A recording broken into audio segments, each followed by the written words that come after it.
Welcome to the Potboiler. My name's Patrick Hughes. This is Hollow Grim and Hunt, Kill, Thrive, Part 3. Potboiler is an old term for pulpy paperback genre writing that I think deserves some fresh paint. So I'm using it for this podcast. Let's do the intro. A compulsion to hunt, to untie a knotted riddle, and to answer an injustice he can't tolerate has led Hollow Grim to an encounter with a suspected child killer, who was only moments from the end of his rifle's deadly aim, but has managed to turn the trap against him. Hollow is captive by the killer he's been hunting, a man of his own compulsions. Instead of dispatching with his problem, this killer has decided he wants to play a game. Hollow is given no choice but to play along. His captor knows how to leverage a threat. The episodes of this story will be offered with no embedded commercial interruptions. Visit patrickhughes.ca for links to me and to my other projects. And please stick around after the story for some light business. Enjoy. Let's play the music.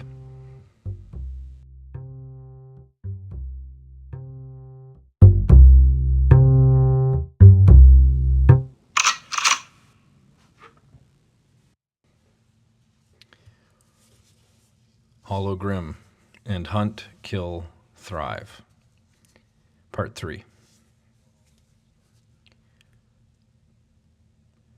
I'm told that you're not one for conversation. He don't say much is the common line. Immediately before or after the tale of some ludicrous distance from which you shot a man down. He stood behind a long table. Don't try to talk. The mix of opium and chloroform I gave you will make it hard to speak for a short time. I know you're a patient man. A knife, a saw, pliers, and a large canvas bag were arranged on a table next to his worn notebook and pencil. My wrists were tied to the chair, and I noticed in the corner of the room when I had entered. My father got me working, assisting in an apothecary when I was 15. The druggist was a truly evil man. It was sport for him to dose his customers with mislabeled ingredients and watch their symptomatic reactions unfold. He didn't even track the results in a scientific sense. It was just recreation. The pleasure of his craft was purely the pain he could witness in exploiting his trade.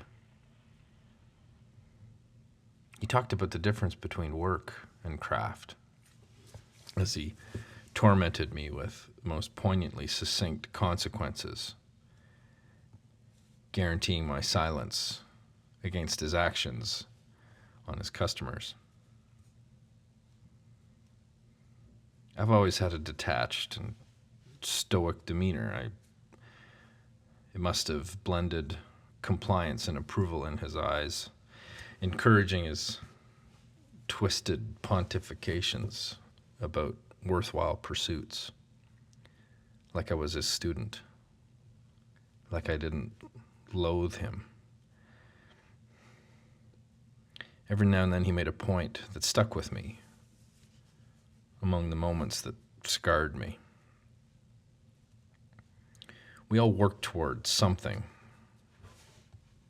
but rest or reward never comes. You'll know you've found your craft if you never ask for rest. I found my craft, Hollow.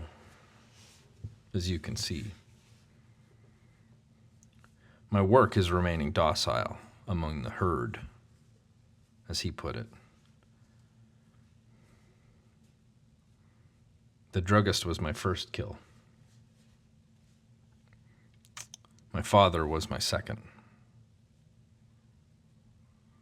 Then a long time went by without a craving or the right opportunity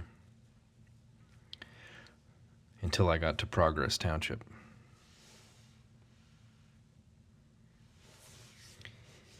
He continued, like the speech was on paper in front of him. I know what you're thinking. You don't have to retort. How can I call the druggist evil? His work was medicine and healing that he turned to torture. Killing is my craft. From the hunt to the plot to the murder itself, and then on to another day. No, I am the killer. You are... My mouth was thick and slow. You are a contract killer, hologram.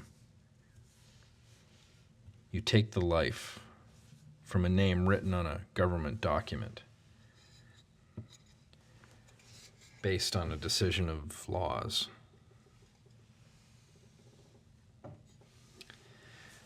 What if the rules are wrong? What if the judgment rendered on their arbitrary guilt is incorrect? I think that decision is evil. I think you're more like the druggist than me. I'm an extension of a system of justice that's cruel but fair. Death is coming for them, those names in those papers, consequential for their actions. I deliver it. I spoke through a slur that was passing as my faculties returned to me. Is it toil or craft? Does it require rest? What do you seek, Mr. Grimm, on your seventh day? I read. That is a pastime. That says little about the real you. I think I can be honest about it. I knew what he wanted from me. He was seeking a link between us. My only strategy was to prolong this encounter. I have an ability to execute with my rifle that seems almost ordained to some. But the kill is not the attraction. He wanted more. I continued. My work is the endless discussion I'm forced to have with people who think they're clever enough to put themselves in my path and force me to read the evidence they leave behind and match with their egos when they're confronted and want to banter and to put them under the dirt. I hesitated, mostly for effect. The hunt is my craft, not the kill. The line you leave behind you is as plain to me as where to put the printing plate with the period on it. As the point high on your chest where my bullet is going to hit. Your tone is defensive. Like it's not me you're trying to convince. I don't feel the need to convince you of anything. Your stammer is off. The pattern is normally more consistent. My guess is that you play it up to build on your meek character. You're the one who's on uncertain ground. You and I are elements that can't exist in the same space. It's you or me. That much is clear, Mr. Grimm. I've lived through plenty of it's you or me. It sounds like our talk is over. He moved closer to the window. I have a question I've been wanting you to answer. It will require you to complete a task. Does this task allow my hands to be freed? In a manner of speaking. I also have questions that need answers. You can ask. I may answer. I'll start with the matter of Eli Pendleton. I think we have some time before the church service comes to an end.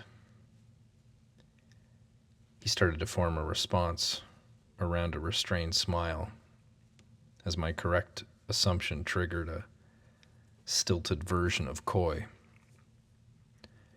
I continued on without giving it air.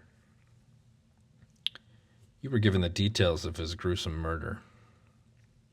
The gravity in his expression was getting heavier. Some strangers bring problems here with them. It didn't go that way for Eli. He found his problems waiting for him in that tavern. You and he got to talking.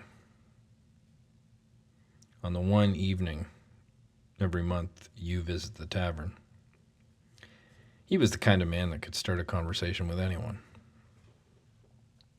He was a textile salesman that happened to be born near Noble City, Wisconsin. You discussed being from the same place.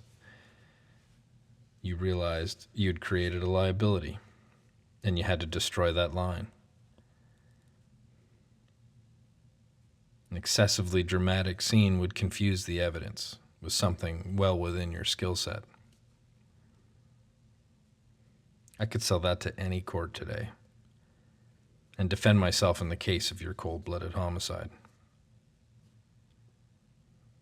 I'm not sure I heard a question.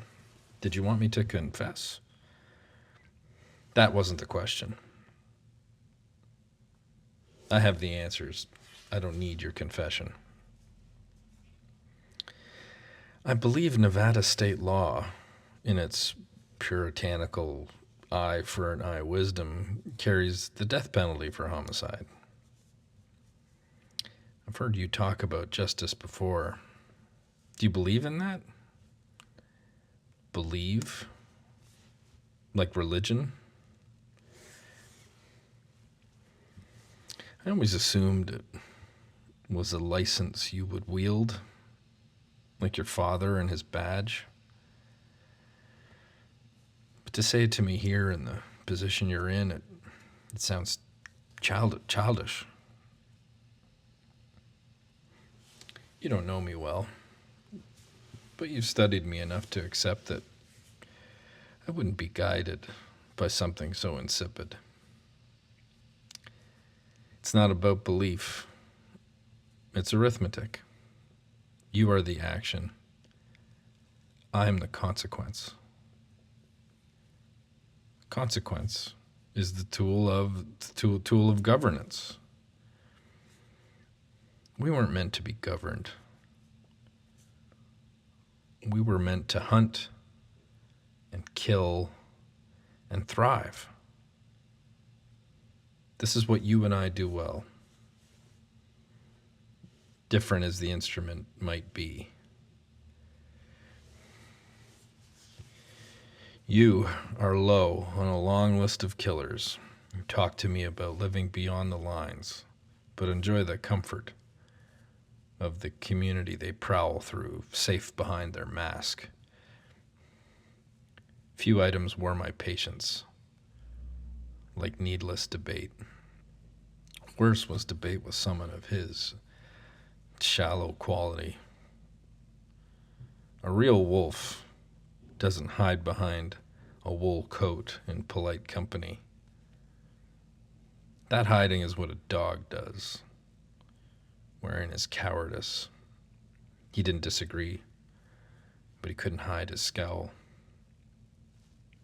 You are the villain, and I see you. You're going to be put down.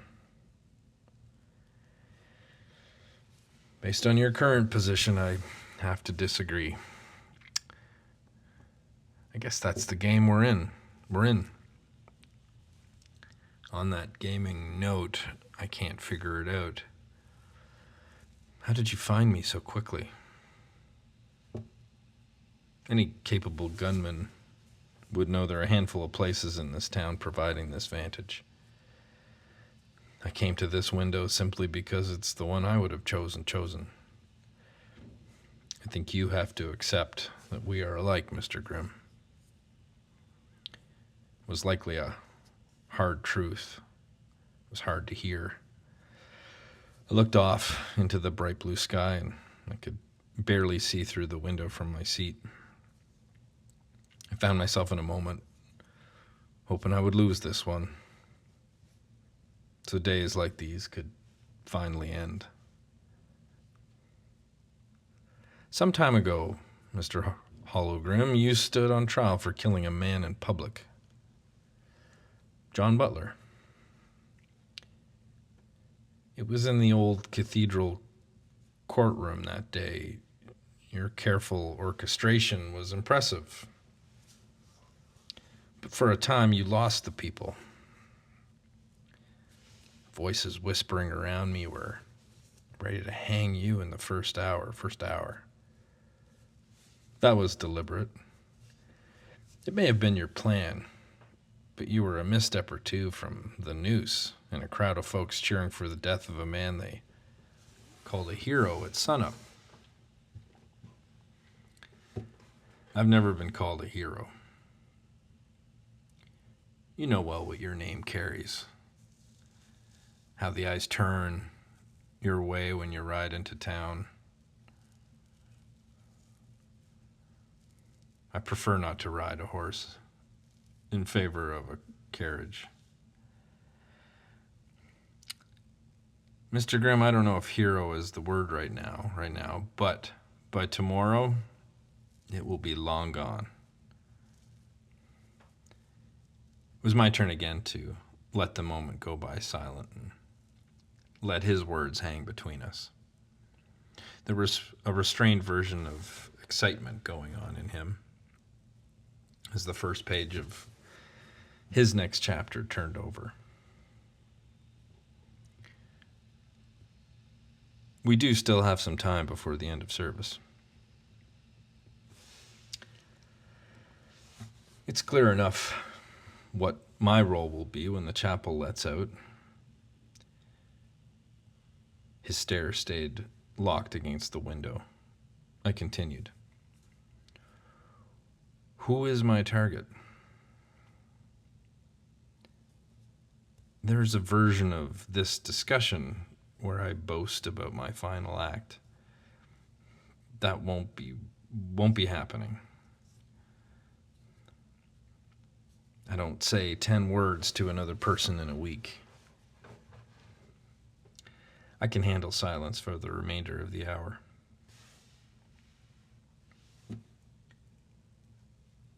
I let some minutes pass. I could feel some dexterity returning to my fingers, but stayed still in my chair.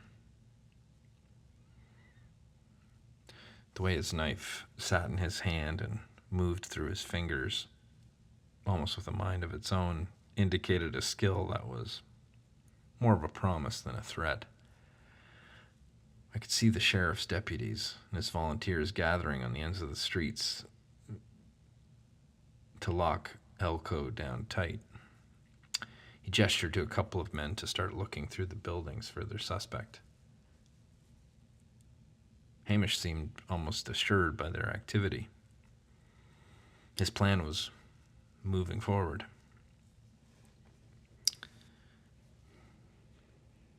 Hamish, you've spent years printing my name on your paper. More times than I can count, you've put a headline down about me in front of me at the post office. You must have something to say. He delayed and looked up at me for his reply. I think we've said it all at all. What target could be worth this risk? We have an equation with a remainder that has to be a zero sum. And I'm here to subtract 1. And then, yes, and then I will be.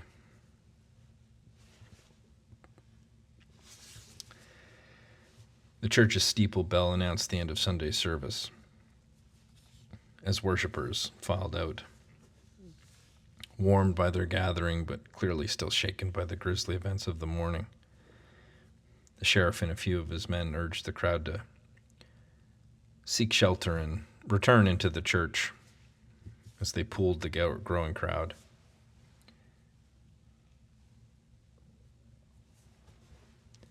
Hamish carefully examined the people. His expression, as always, was so still that I couldn't be sure if he was seeking a planned target or a random victim. He nodded to himself and walked over to my chair. The show was about to begin. Mr. Grimm, follow my directives exactly, or the consequences will be instant and far-reaching. His knife moved to his left hand as he gestured me to the window with his right. I'm going to point to 2 people in the crowd. You will shoot them within my 5 count. If you resist, hesitate, or miss, I will cut a slit in your throat. Then I will leave this town and kill 4 people in progress before tomorrow. I'll whisper those 4 intended victims' names to you as you bleed out. He took a deep breath. These moments were important. We'll see how many shots it takes to dismantle a hero. My wager's 2. Do you understand? I understand. The time for negotiation had passed. Point your finger, and we'll get to it. My rifle was leaning against the far wall. He stayed directly to my left as I collected it and moved into position. I blew a cleaning breath through the barrel and cocked a lever to hear the mechanical revolution move gear against oil. He gestured me to the familiar north window. Black jacket, top hat, red waistcoat, standing near the corner. I see him. Fire. I took a slow, deep breath in and out. My gun was never so heavy. And 5, 4.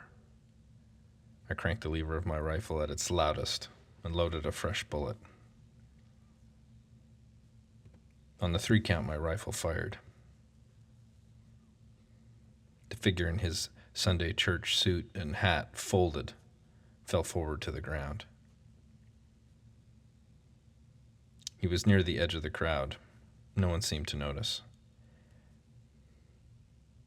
Fewer seemed to hear the rifle report above the crowd commotion. You don't need to count. The woman to his left. She's wearing a red dress and a white hat. I have her. This completes our contract.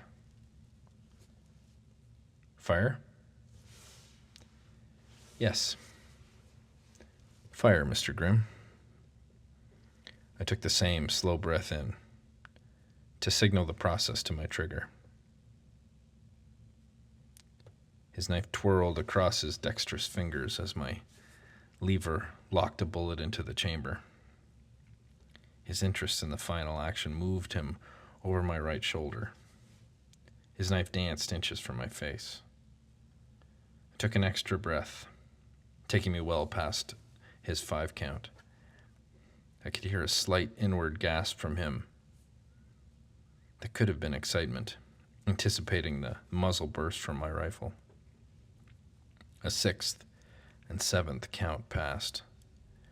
Just as his patience was set to boil, I shifted a few degrees to the right and turned to lock into his eye. I have my own target, Hamish. Fired my rifle. He was angry but inquisitive, trying to hide a reaction. His knife was up, but he held his stance. If you care to look now, my shot was perfect. Down the street. At the sign of your first execution, there's a bullet hole through the O of butcher shop sign. He peeked through the window down the street almost involuntarily. His eyes rose slightly in acknowledgement. That shot puts us in a different position. He didn't respond. His knife dangled in his fingers, still inches from my face. I lowered my rifle slightly but kept my position at the window. That shot is evidence of my presence. Few others could make it. The documents that led me here are safe and will be published in a paper far larger than yours if I die here. I knew the scenario was likely somewhere in his plan, but I just changed the timeline. Shooting the O was a signal to Sheriff Houseman. In 2 minutes, Elko will be totally locked down, whether I'm alive or dead. He held his empty stare. He was determined to give me nothing else, but was uncertain of his next move. I was in Elko some months back on business. I was hunting savage men of another sort. It ended messy. I stayed in town while the scene and some affairs were straightened out. While the building I incinerated was cleaned, we found items in the wreckage we didn't expect. There were 2 sets of human remains, almost completely burned in the brick oven. They were small, identified as female by the doctor on record. His name is signed below mine on the officially filed testimony of the incident, Dr. Henry Peoples. You just asked me to shoot him in public. Our line is now established.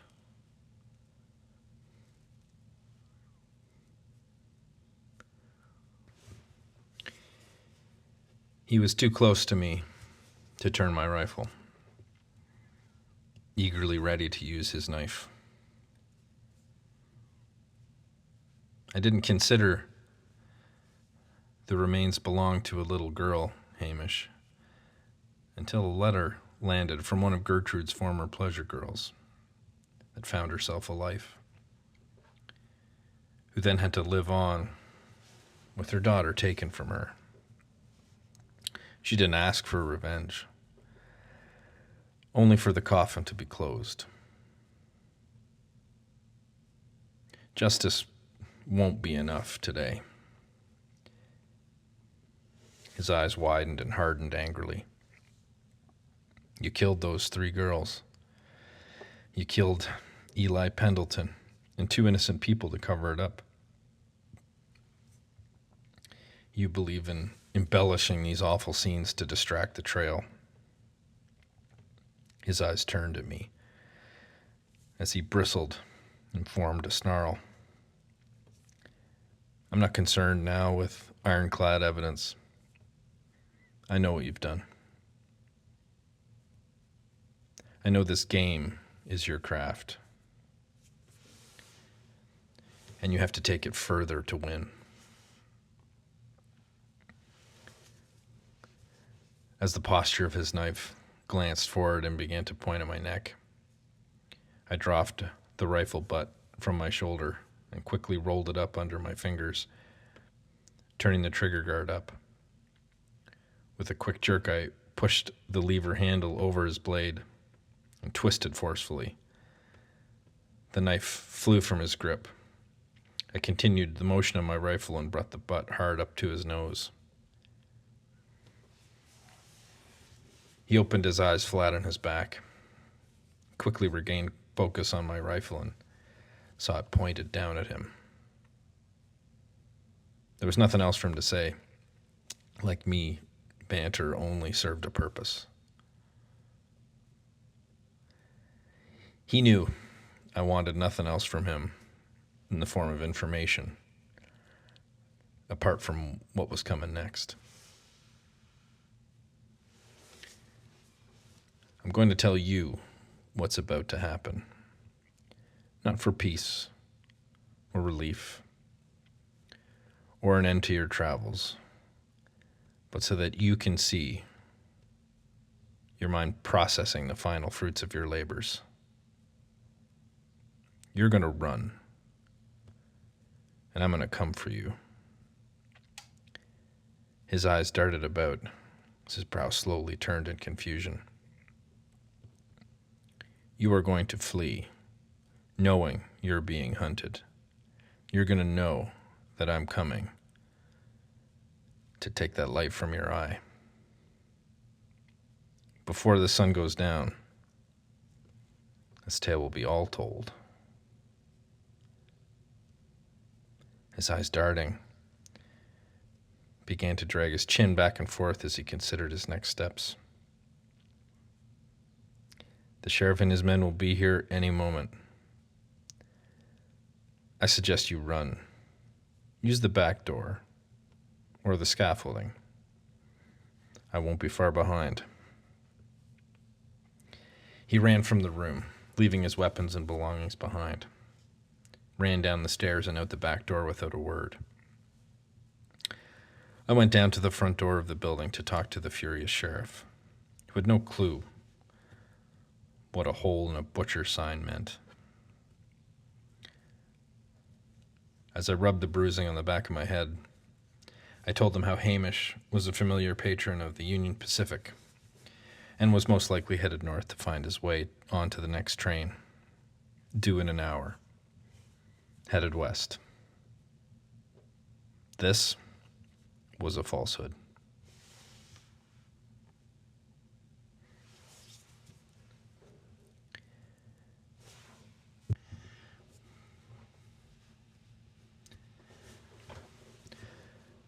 The sun was still high in the sky as I started after the killer. Given the occasional disdain I have for this set of skills and the places they take me, it's not easy to admit the invigoration that came over me when I normally carry it like a burden. The violent endings are rarely worth the hunt, but on the first steps on that path, I had a current coursing through me like an electric light. Must have been a relative to the kind of exhilaration Hamish felt as he descended on his innocent prey, fulfilling his craving and executing his plan. So I allowed it. I let myself enjoy my craft at work. I let that twisted joy flood out the images of the dead children that were haunting me. Every man and beast reacts in his own way to a hunter on his trail.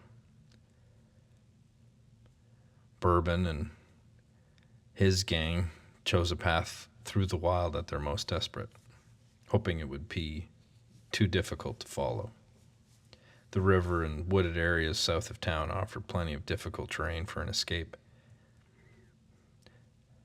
Some bandits play the odds with the fastest thoroughfare and go for the next coach or the next train every time.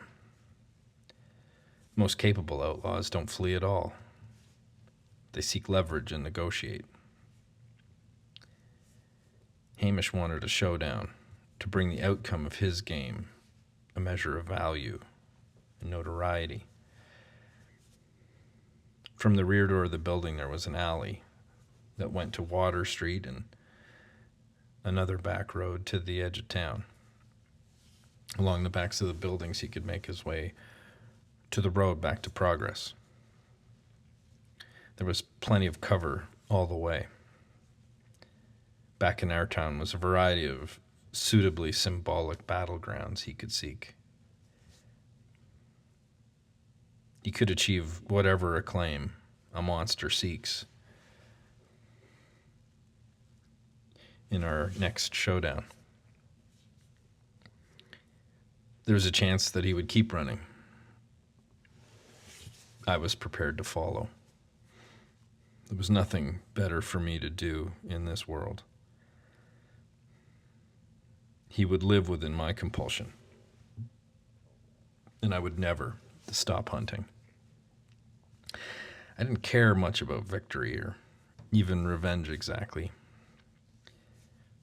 I wanted him to feel that moment, and the shadow of my rifle fell over him and show him the shroud of his death before experiencing it.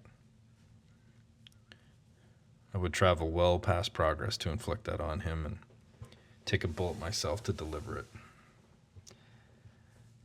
Cut a space open for him in hell that the children could see from above. I started down the path to the rear of Water Street, taking my time on every detail around me. Fresh footprints clearly cut deep with the wide stride and the soft edge of the path indicating that someone had ran past other pedestrians. At the edge of town, they turned toward a gathering of tents clustered on the eastern side of town. The long row of tents were rented to travelers and used by mid-level merchants that don't plan to stay long. There were dozens of corners to tuck into across the field, and just as many people eager for $1 or $2 in exchange for a safe spot. The deep footprints were gone. I looked over my shoulder at the road going east to Progress for anything irregular in my field of view, and then I turned back and looked down the line of tents, waving solemnly in the wind. There were no signs and no footprints. He'd vanished as he had before, with the skill that, again, I didn't expect. I turned and started back to Water Street. Mud clung to my boot and hitched my stride on my false leg. More than one concerned pedestrian made note of me and even took shelter as I walked slowly down the boardwalk. Flipped my rifle strap on my shoulder into my hands and with the butt of my rifle into the top of my arm with the barrel pointed low. Deliberate now in my intention to disturb, I fired 2 quick shots into the gathering of 3 coaches, damaging 2 of their wheels. 6 horses each reared up in fright and started forward, causing a tangle of ropes in the 3 coaches that now blocked the street. To my right, a locked down town utility shed was smashed open with the butt of my gun. I turned the 2 valves and flipped the electrical breaker fuse. Some significant public commotion was imminent. Back out of the shed, there was a crowd gathering, the disturbed horses and flipped wagons. Everyone not set on the mess looked on me with scorn. I then took aim down the road at a street lamp on a wooden post, fired 2 bullets and to cut the wood near the base, fell into the street. There was enough gas left in the line, feeding it to pour out its lit flame, causing a burst of fire in the center of Water Street. If they weren't sure before, the people of Elko now knew certainly of my presence and my menace. No one was likely to intrude.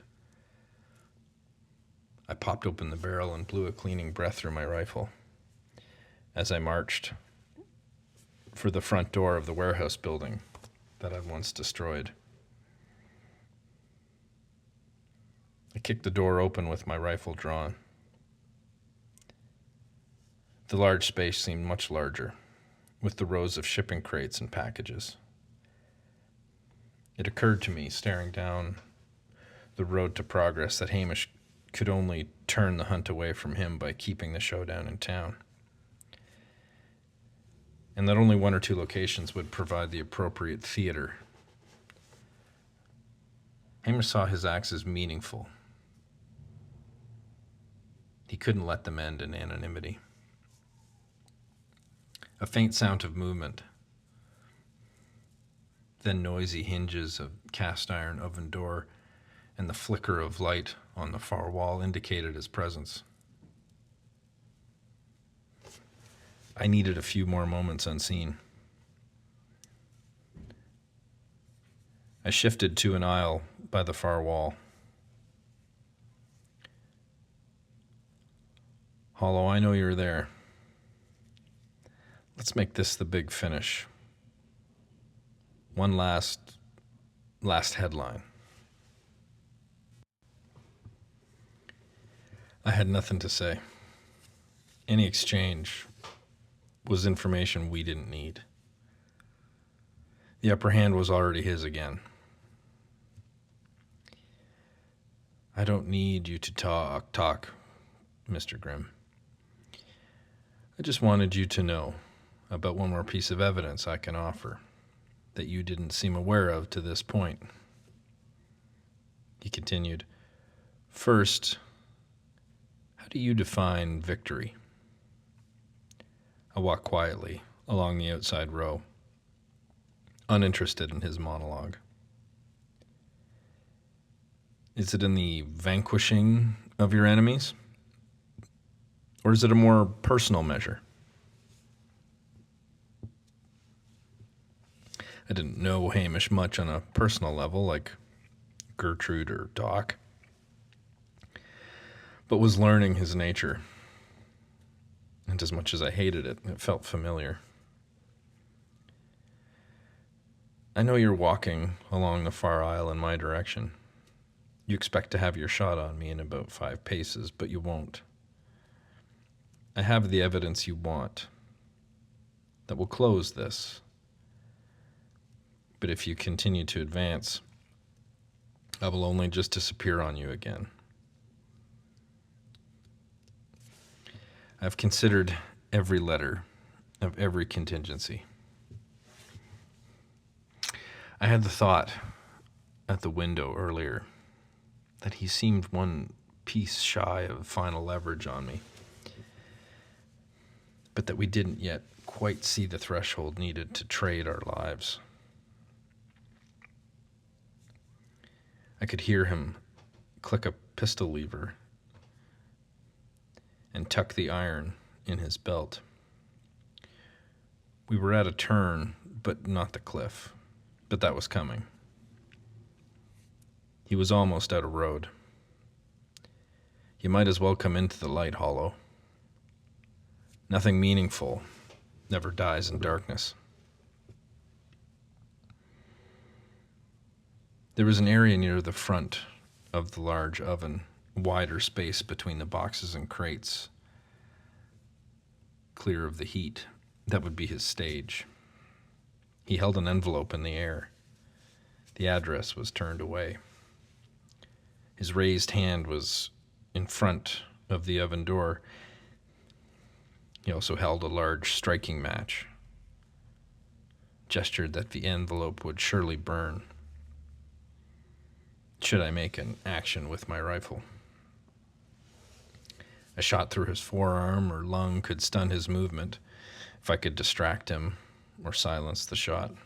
I could barricade him in the building and let time take its course. A handful of more offensive options occurred to me in that instant as I lowered my gun slightly and started for the center. He held the envelope out to me as I stepped into view. The last 90 minutes had been hard on him as his coat was gone, likely given to a decoy running east or in exchange for the gun. His knees and elbows were stained as though he'd crawled partway here. While charging through a tent or two, he'd earned a backhanded set of knuckles below the right eye. His front pants pocket no longer held his billfold, but he probably saw that as a worthy cost. He held out the envelope slightly, farther to beckon me forward. The paper was yellowed and worn from traveling in his breast pocket. I could see in the way the creases spread from the center. The envelope was unopened. It belonged to Precious, so we kept it. But written by her mother, so he felt no need to read it. I could picture him approaching her on the road as she made her way to mail her mother's letter. I imagined her being polite and courteous as he entered her life, smiling innocently as his shadow fell over her. He smiled and lit the match with his thumbnail. His smile widened as he set the envelope on fire. As it started to burn, he swung open the oven door, showed me the gas valve was wide open. With the oven's pilot lights extinguished, nothing would stop the gas from pouring out around us, ready to ignite. The last time I was here, the gas filling the room through that pipe instantly ended the conflict. Flammable gas is odorless, so the young bandit didn't know my weapon was all around him at the time. It was the opposite of honorable, but suitable. I thought of telling that to Hamish, to give him a moment to feel the sword above him, but I could only consider the kill. And again, the image struck my mind of a shadow following over the innocent girl. This had to end. They'll call this the last hellfire of Elko. They will not, Hamish. I promise you. He dropped the burning envelope. The valuable piece of evidence, with the fire already in his eyes, anticipating the inferno rising around us. It fell to the floor and snuffed out like a burnt candle wick. He looked at me confused when it didn't catch the air around us on fire. The oven door was open at the ideal angle. From low at my right side, I pointed my rifle up quickly and fired with one hand. It was intended to angle the bullet off the cast iron into his back, but barely grazed his shirt. He lunged forward with a hidden knife. I leaned right and forward and put the rifle between his legs, tripping his step at me. As his momentum continued, I got around to his rear and added my weight to his fall. I got my rifle barrel under his chest and the butt out across his arm, wedged behind my foot. His slight and slim frame was similar to my own, but the half foot I had on him provided plenty of weight. My knee was on his right shoulder blade. He held the rifle down hard and immobilized his right bicep, stretched out in front of him. He winced and whined slightly as it rightly must have been painful. I tried not to press too hard and cause excessive bruising. Grabbed a handful of his hair with my left hand and slowly but forcefully pulled his chin up. Then with my right, closed fingers tight around his knife, I bent his elbow and brought his knife into his neck. No, don't do this, don't do this. They will want to know. I killed each of them differently. Killed,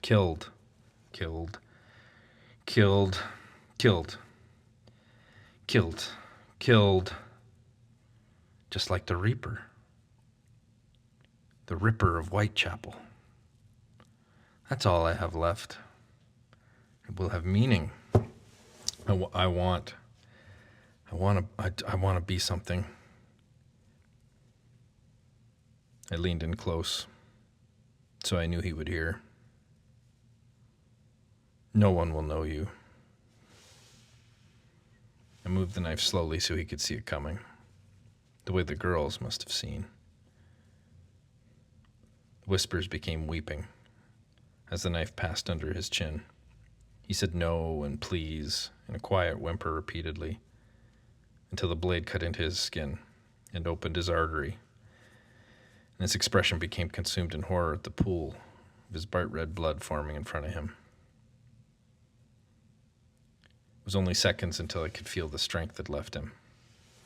I lifted my knee and pulled my rifle from under him, wiping his blood against his shirt as I went. I stood in front of him with my rifle resting on my shoulder. He looked up at me from his hands and knees. The color was already drained from his pale face. He seemed calm, like he accepted the inevitability. He fell limp against the floor. I wiped soot into the scratch in the iron left by my bullet, quickly looked over Hamish's body for a trace of our scuffle, and walked back out the way I came. Sheriff Houseman met me outside. He and his men had made it back from the train. We nodded the heavy way you tend to, saying what's done was what's needed. In his face it was plain there was little I could do with the aftermath beyond getting out of the way. The man I hit with my first shot at the window was not far behind. What appeared to be a kill was not quite the case. The heavy-set doctor fell as my shot hit the boardwalk board under his foot as he stepped forward. The awkward fall looked like more of a wound than it was in the end. With the road now going backward, dates and evidence, it was fairly easy to put the pieces together of the two missing girls before Precious, how Hamish had ended their lives. Their names were Agnes and Daisy. They were both runaways. Daisy was an orphan who saw nothing but hardship on her path to meeting Hamish. Agnes left home with her young fiancé after her parents disapproved of their engagement at 15. He got sick in Ohio and was dead by the time their wagon reached Wisconsin on their trek west. She was left to fend for herself, made it as far as Progress, and met Hamish when she stopped by the church looking for charity. They both deserved something different than justice. I could offer some closure. Mrs. S. Gervins.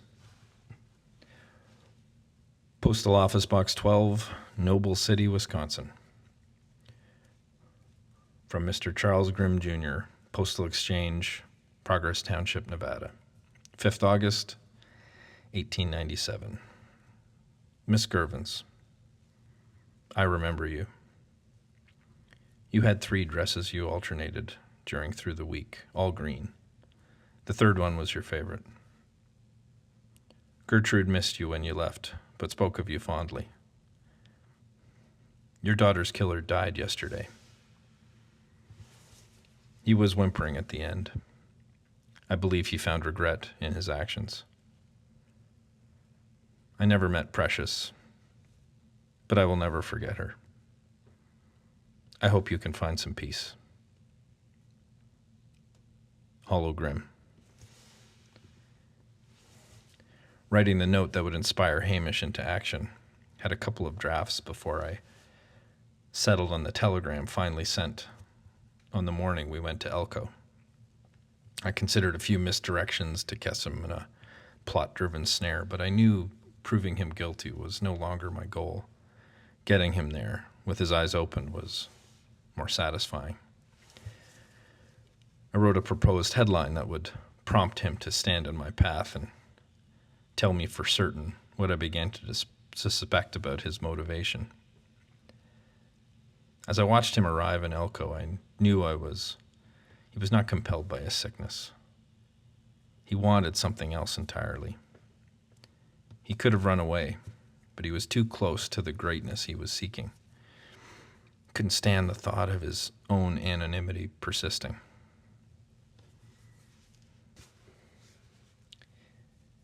The only device he could conceive was actions so awful it would not be ignored and would propel him into notoriety and meaning.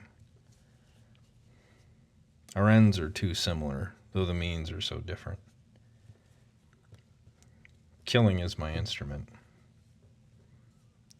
but I loathe the melody. The false headline on the telegram was never published. The telegram was simple. The headline read, "Showdown in Elko. Killer Hamish Rutherford and Hollow Grim. Regards, Hollow Grim."